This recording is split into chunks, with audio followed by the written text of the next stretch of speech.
Hi there, this is Tatila and welcome to the Wrestling Time Post Show. It is Friday, December 16, 2022, and that means that tonight I will be talking about both Friday Night Smackdown and AEW Rampage. Now, normally when I do this review, I always start off with Rampage, but for tonight, I think I'm going to start off with Friday Night Smackdown. So, there were a couple things that happened on SmackDown. Two of the biggest things on SmackDown that we got. One involved Bray Wyatt and one involved the Bloodline. So let's go ahead and talk about the Bray Wyatt stuff first. Before SmackDown started, WWE released a video of LA Knight. It looked like he had been kidnapped and he was tied up, and it looked like Uncle Howdy was there with him. And so on SmackDown, LA Knight came out and he cut a promo talking about how he's been blindsided over these last couple of weeks. He talks about how Bray Wyatt is a former champion, about how Bray Wyatt had one of the biggest returns so far, but yet all Bray Wyatt has done is whine and cried. And I really like the fact that LA Knight mimics Bray's voice. I think he did a pretty good job at that. And then he basically calls out Bray Wyatt in this promo. And so Bray Wyatt ends up coming out and he talks about how he's sick and tired of playing this game with him. And he says, once again, he reiterates the fact that he did not touch LA Knight and that they both know how this story ends. So this leads into a fight between LA Knight and Bray Wyatt.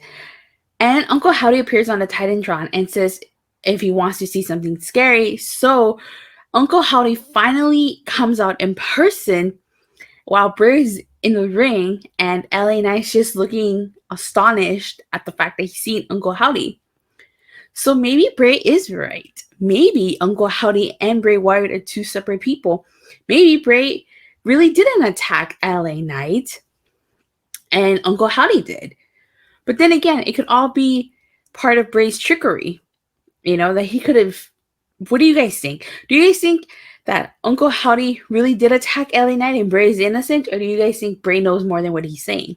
So, of course, we finally saw Uncle Howdy tonight on SmackDown, but we didn't get to see his face.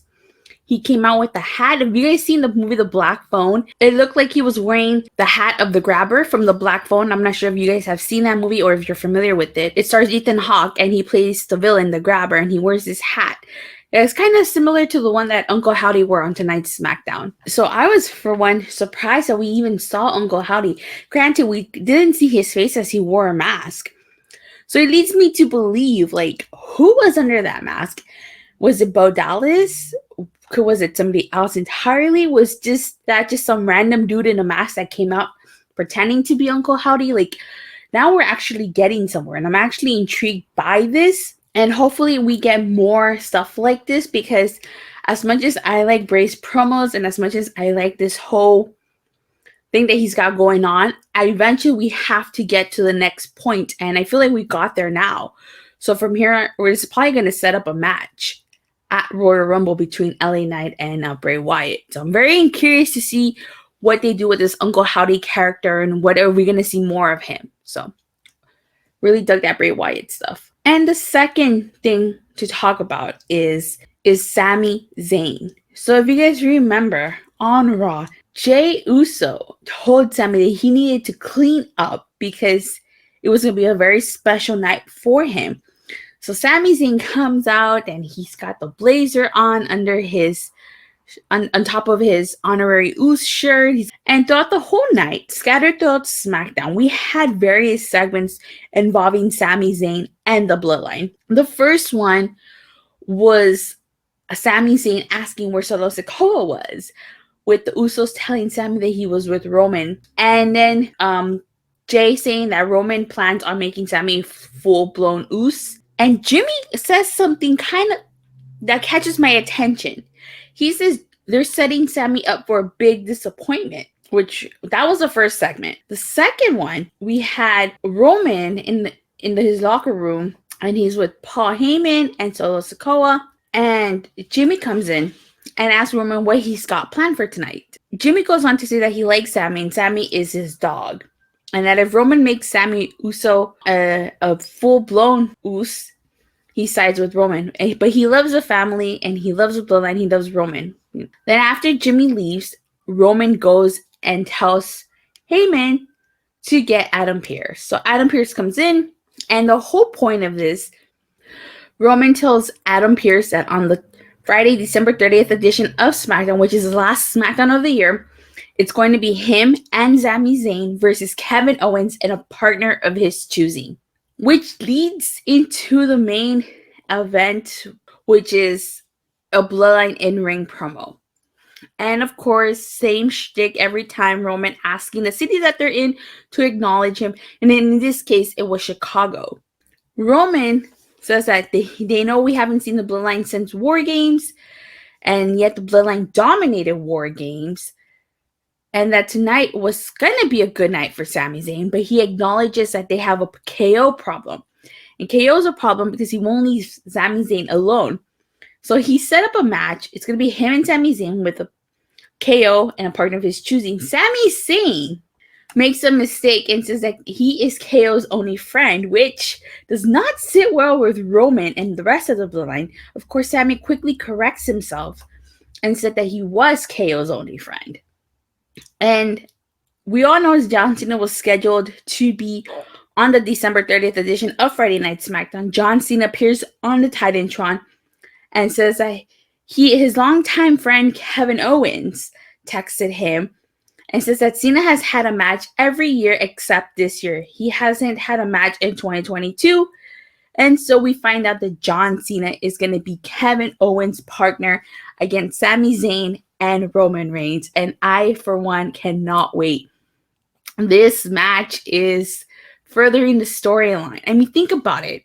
There's so many possibilities they can do with this. Do KO and John Cena beat Sami Zayn and Roman? I mean, Sami Zayn takes a pin? Will Sami Zayn be hesitant to attack Kevin Owens? Is this when the Bloodline turns on Sami Zayn? There's so many possibilities, and I cannot wait. And not to mention the history between Roman and John Cena, which goes way back to 2017, where John Cena and Roman feuded for the first time at No Mercy 2017, a match with Roman, which Roman won. And then, not to mention their whole feud last year that led up to SummerSlam. So Roman is 2-0 against John Cena. Maybe this is Cena's time to get a little payback on Roman. So I am so excited for that match. I cannot wait. Because so much story is going to be told in that one match. And we have to wait and see how it plays out. I think for the story, in my personal opinion, I think for the story to advance, you have Sami Zayn and Roman Reigns lose with Sami Zayn taking the pin. But that's just me. They could win too.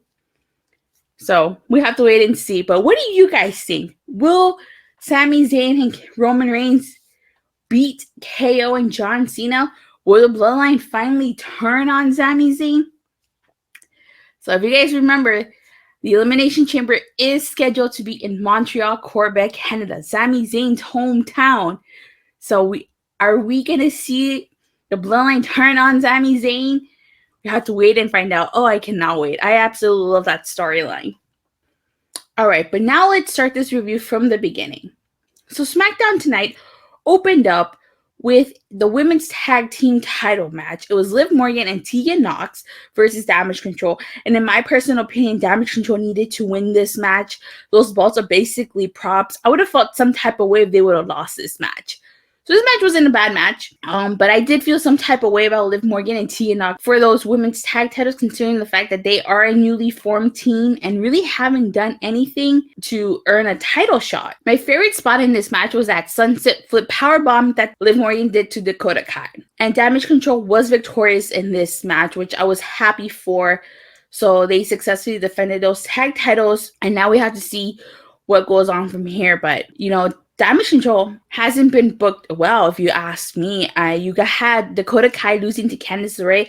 Thankfully, Io Sky beat Candice LeRae, and they won here tonight. but they're not really in control of anything. I mean, Bayley couldn't topple Bianca, so really happy that they got the win here. I think they needed the win. So even though I'm happy Damage Control won this match, the only reason they won this match was because a woman in a hooded figure attacked Tegan Nox, allowing Io Sky to do a moonsault on her, which allowed Damage Control to be victorious here.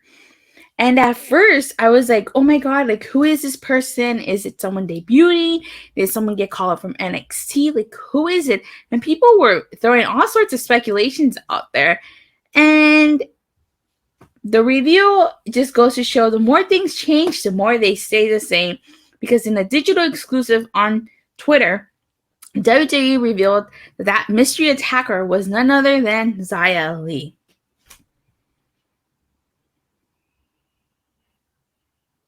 Yeah, Xia Li.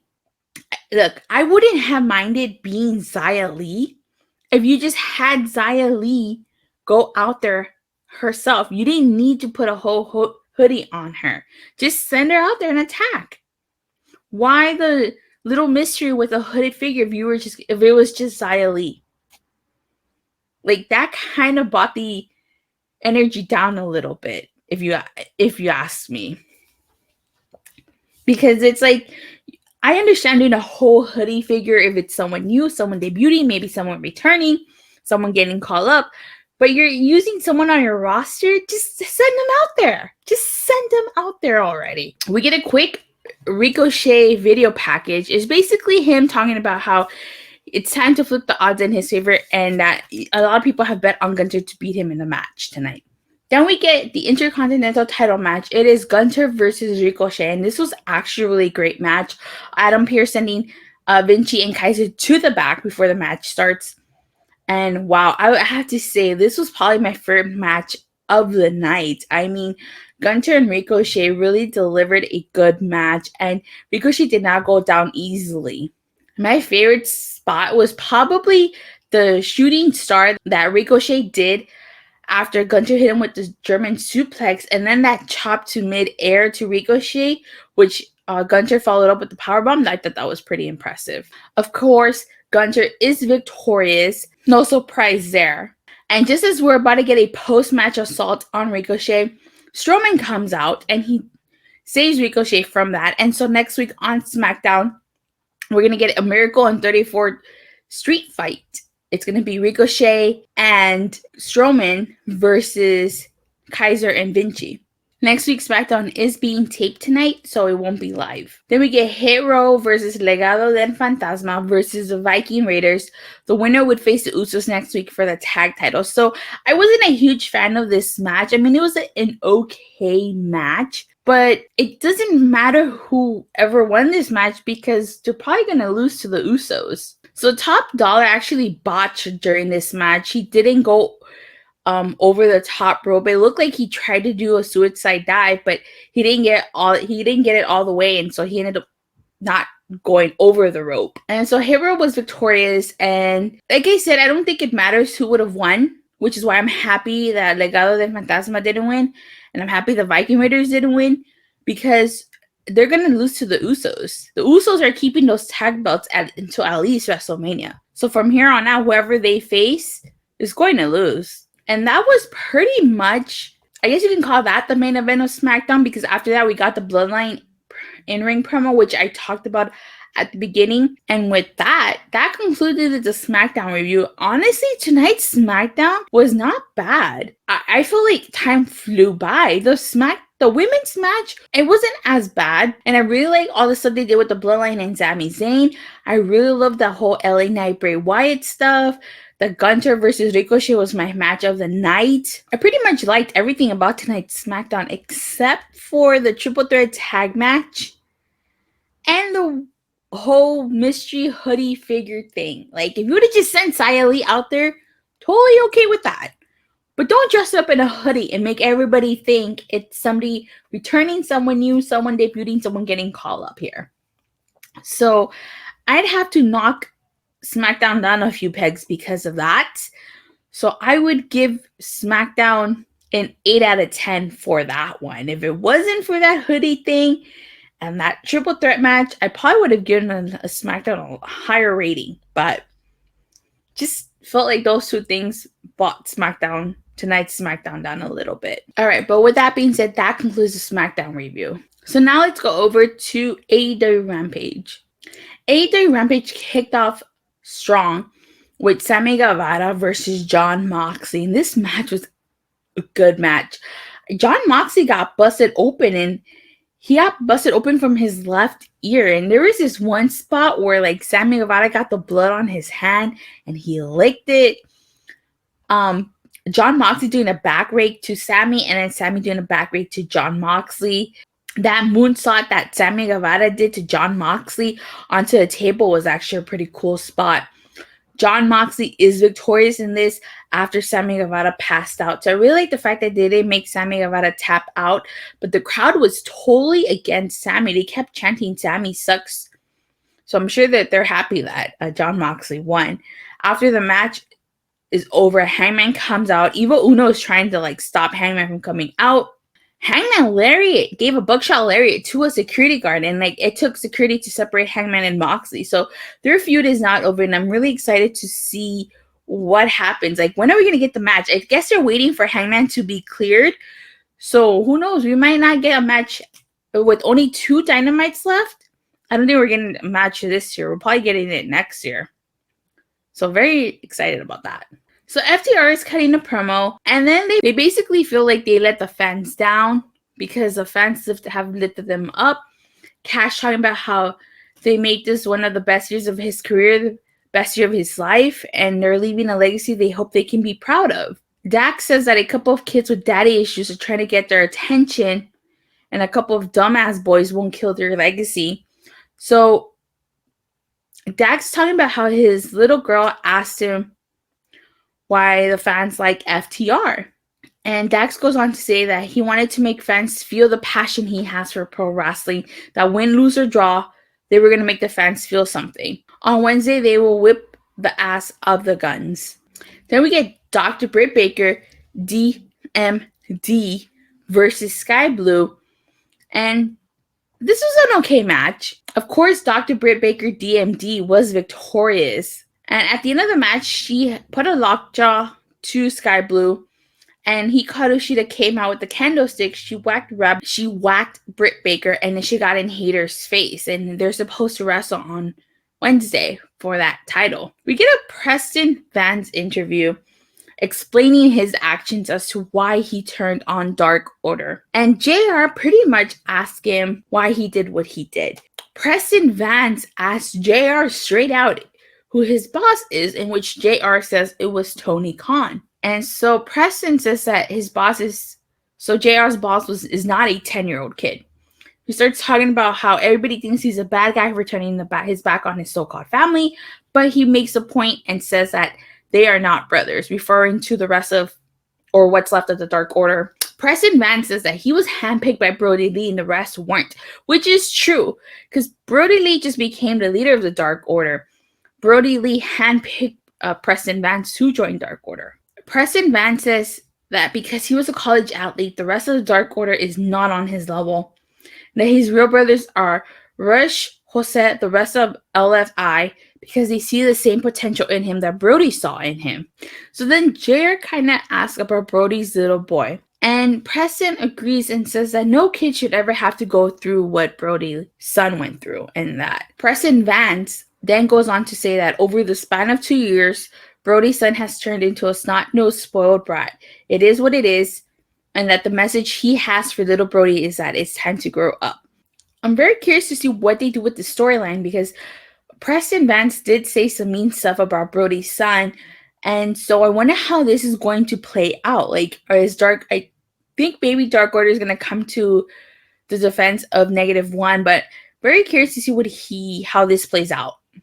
Honestly, I am. I don't think Preston Vance is going to get away with saying those remarks about Brody's son. But I get why he said it. You know, he's a heel, and you got to get him booed, and that's one way to get booed. So we have Wardlow versus Exodus Prime. This was basically a squash match. And so I was paying attention to this match. I didn't tune out because because of Dynamite. You know, we had Action Andretti versus Chris Jericho, which I thought was going to be a squash match, and it actually ended up being a really good match. Action Andretti, a hell of a good wrestler. I mean, he was amazing. So I thought this match would probably be the similar, but nope, this was your regular squash match. Wardlow beat Exodus Prime. It took 4 power bombs to the knees, a headbutt, and a lariat, but Wardlow was victorious here. And then afterwards, he calls out Samoa Joe, and he basically says that he's waited too damn long, and he's not waiting another second. Samoa Joe says that who is Wardlow to dictate anything to the King of TV, and that he's not going to defend the title against Wardlow tonight, but he will defend against Wardlow on the December 28th in Colorado because he is a gracious king. So the main event was actually an 8-man tag match. It was best friends, AEW All-Atlantic Champion Orange Cassidy and Dustin Rhodes versus Kip Sabian, Trent Seven, The Butcher, and The Blade. This was actually a fun little match. I enjoyed it. I really like the Battle of the Trents because it was Trent Beretta versus Trent Seven to open up this match. And my favorite spot in this match, they were in Texas, and even though they weren't in El Paso, they were still in Texas. And I absolutely love the fact that they paid homage to Eddie Guerrero during this match. Penelope Ford and the Bunny got involved in this match. Of course they did. While the ref had his back turned, and Orange Cassidy played possum. He made it seem like the Bunny gave him a low blow. And then Danhausen, being Danhausen, entered the ring and also played possum, making it seem like Penelope Ford gave him a low blow. So Penelope Ford and the Bunny got ejected from this match. I absolutely love that. That was a really cool spot. Another spot that I liked was when Dustin did a Dallas Destroyer to Kip Sabian. And so best friends, AEW All-Atlantic Champion Orange Cassidy and Dustin Rhodes were victorious in this match. And overall, I actually really did like tonight's Rampage. But the problem is I still feel like it's not a strong show. Like Sammy Guevara versus John Moxley was good. FTR Promo was good. But then you have Wardlow versus Exodus Prime, which was just a squash match. And then the 8-man tag match was pretty fun. The women's match was okay. So I just feel like it was a good show, but it wasn't as strong as Rampage used to be. So because of those two things, because like I question, was this squash match necessary? I mean, you could have just had Wardlow go out there and call out Samoa Joe. You really didn't need this squash match. I mean, with that squash match, you have 4 matches, which I feel like isn't really necessary sometimes on Rampage. So if you take out the Wardlow versus Exodus Prime match, I feel like Rampage would have been a lot stronger that way. Because like I said, was this squash match really needed? Like, honestly, was it needed? I don't think so. Like I said, you could just had Wardlow go out there and call out Samoa Joe. And then call it a day. And then you lead into the main event. Because look, you had that match. You had Wardlow versus Exodus. You had the main event promo. And then you had the match. Prior to that, you had the Preston Vance interview, and then the Dr. Britt Baker D.M.D match. Like, literally, like, after that Preston Vance promo, you could have just had Wardlow go out there, call out Samoa Joe, go to commercial break, come back, do the main event promo, and then do the 8-man tag match. I felt like that squash. I still think that squash match totally not necessary. So I feel like that kind of brought down the episode a little bit. But that's just my opinion. You can feel free to disagree with me. So with that being said, I give Rampage a 7 out of 10. Because I really like the opening match, and I like the ending match too. But with that being said, that concludes this review. And thank you guys all so much for watching. And for the continuous support, please don't forget to like and subscribe. Make sure you hit that bell so you get notified whenever I go live or release a new video. And I'll see you guys hopefully live after Raw. Bye.